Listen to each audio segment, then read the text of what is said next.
नमस्कार मित्रों, आप सभी का हार्दिक स्वागत है हमारे चैनल पर। आज हम ईशोपनिषद के द्वितीय मंत्र का सरल हिंदी में अर्थ और उसकी गहन व्याख्या समझेंगे। यह मंत्र हमें कर्म, कर्तव्य और जीवन जीने की सही दिशा प्रदान करती है। ईशोपनिषद मंत्र दूसरा।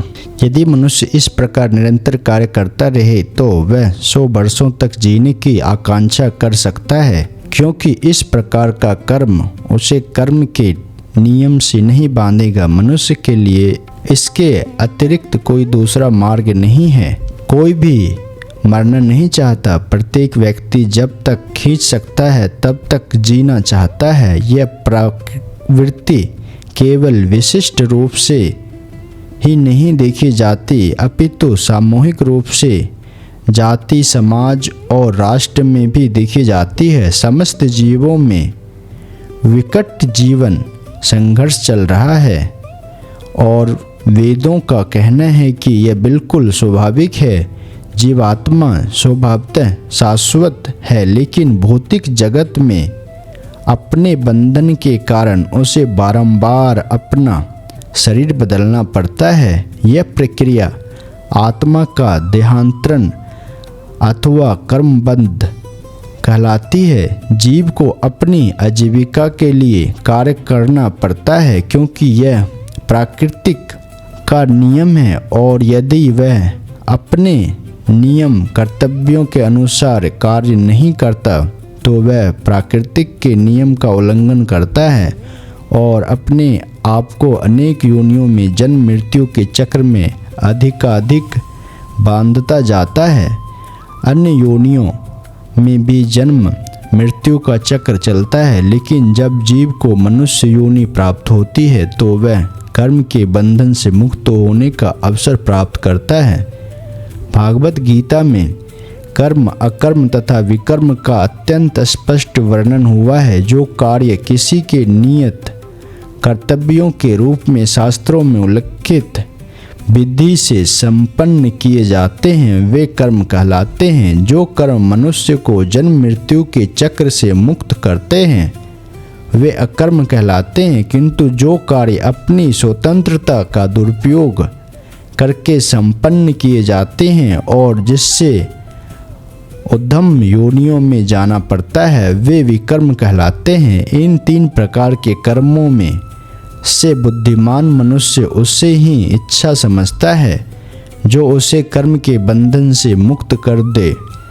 सामान्य लोग मान्यता प्राप्त करने के उद्देश्य से तथा इस संसार में या स्वर्ग में उच्चतर जीवन स्तर प्राप्त करने के उद्देश्य से अच्छा कार्य करते हैं, लेकिन अधिक बुद्धिमान लोग कर्म तथा कर्म के फल से सर्वथा मुक्त होना चाहते हैं। बुद्धिमान पुरुष यह भलीभांति जानते हैं कि अच्छे से या बुरे कार्य समान रूप मनुष्य के भौतिक कष्टों से बंधने वाले हैं, अतएव वे ऐसा कार्य खोजते हैं जो उन्हें अच्छे या बुरे दोनों ही प्रकार के कार्य के फलों से मुक्त कर दे। श्री ईशोपनिषद के पृष्ठों में इसी मुक्ति प्रदान करने वाले कार्य का वर्णन हुआ है। श्री ईशोपनिषद के उपदेश भागवत में विशद रीति के व्याख्या किए गए हैं। अतएव भागवत गीता को कभी कभी गीतोपनिषद या सभी उपनिषदों का नवीन कहा जाता है। भागवत गीता में भगवान कहते हैं कि मनुष्य को तब तक निष्कर्म या अकर्म अवस्था प्राप्त नहीं होती जब तक वह वैदिक साहित्य में वर्णित नियम, कर्तव्य, स्वधर्म का आचरण नहीं करता। वेद मनुष्य की कार्यशक्ति को इस प्रकार नियमित कर सकते हैं कि वह धीरे धीरे भगवान की सत्ता का अनुभव करने लगता है। जब वह भगवान वासुदेव अथवा कृष्ण की सत्ता का अनुभव कर लेता है तो यह समझना चाहिए कि उसने सकारात्मक ज्ञान की अवस्था प्राप्त कर ली है। इस शुद्ध अवस्था में प्राकृतिक के गुण सत्तो रजो तमो गुण कार्य नहीं कर पाते और उसमें निष्कर्म के आधार पर कर्म करने की क्षमता आ जाती है। ऐसे कर्म मनुष्य को जन्म तथा मृत्यु के चक्र से नहीं बांधता।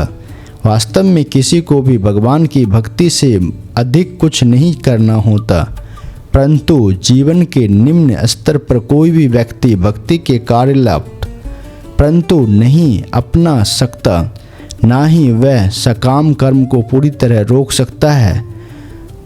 बुद्धिजीवी इंद्रिय तृप्त के लिए, अपने स्वार्थ के लिए, चाहे वह तत्कालिक हो या व्यापक कर्म करने का आदी होता है। सामान्य व्यक्ति अपने निजी इंद्रिय भोग के लिए कार्य करता है, और जब इंद्रिय भोग का यह सिद्धांत समाज, राष्ट्र या मानव तक विस्तारित हो जाता है तो यह अनेक आकर्षण नाम धारण कर लेते हैं तथा परोपकार, समाजवाद, समाजवाद, राष्ट्रवाद, मानवतावाद आदि ये वाद निश्चय ही कर्म बंधन के अत्यंत आकर्षण रूप है। लेकिन ईशोपनिषद की वैदिक सिद्धांत है कि यदि कोई सचमुच इनमें से किसी वाद के लिए जीवित रहना चाहता है तो उसे चाहिए कि वह इन्हें ईशो केंद्रित कर दे। गृहस्थ बनने या परोपकारी, समाजवादी, समाजवादी, राष्ट्रवादी या मानवतावादी बनने में कोई हानि नहीं है, बशर्ते कि वह अपने कार्यों को ईशावास्य या भागवत केंद्रित भगवान या भावना से संपन्न करे। भागवत गीता में भगवान कृष्ण का कथन है कि भागवत केंद्रित कार्य इतने महत्वपूर्ण है कि उनमें से कुछ एक भी मनुष्य को बड़े से बड़े भय से बचा सकते हैं। जीवन का सबसे बड़ा भय यही है कि वह 84 लाख योनियों में जन्म मृत्यु के विकास चक्र के खतरे में पुनः न गिर जाए। यदि किसी भी तरह मनुष्य अपने इस मानव योनियों द्वारा प्रदत्त आध्यात्मिक अवसर को खो देता है और पुनः विकास चक्र में गिर जाता है तो उसे उसका महान दुर्भाग्य समझना चाहिए। मूर्ख मनुष्य अपनी दोषपूर्ण इंद्रियों से यह नहीं देख पाता कि ऐसा हो रहा है। फलस्वरूप श्री ईशोपनिषद हमें सलाह देती है कि हम अपनी शक्ति इस वास्य रूप भावना में लगाएं। इस भावना में लगकर हम अनेकानेक वर्षों तक जीवित रहने की आकांक्षा कर सकते हैं, अन्यथा दीर्घ जीव का अपने आप में कोई महत्व नहीं है। एक वृक्ष कई सौ वर्ष तक जीवित रहता है, लेकिन वृक्ष की तरह दीर्घ काल तक जीवित रहना धौंकनी की तरह सांस लेते रहने या कुत्ते और सुअरों की तरह सनातन उत्पन्न करने या ऊंट की तरह खाते रहने में कोई तुक नहीं है। विनीत भागवत केंद्रित जीवन ईश्वर रहित परोपकार या समाजवाद से युक्त विचार पाखंड से कहीं अच्छा है। जब श्री ईशोपनिषद की भावना से परोपकारी कार्य किए जाते हैं तो वे एक प्रकार के कर्म योग बन जाते हैं। ऐसे कर्म की स्तुति भगवान गीता में की गई है, क्योंकि उनसे अनेक कर्ता को जन्म मृत्यु के विकास चक्र में गिरने के भय से सुरक्षा की गारंटी प्राप्त होती है। इस प्रकार के भागवत केंद्रित कार्यकलाप अधूरे रहने पर भी कर्ता के लिए शुभ होते हैं, क्योंकि इससे अगले जन्म में उसे मनुष्य योनि का मिलना सुनिश्चित हो जाता है। इस प्रकार मनुष्य को मुक्ति मार्ग पर अपनी स्थिति सुधारने का एक और अवसर प्राप्त हो जाता है।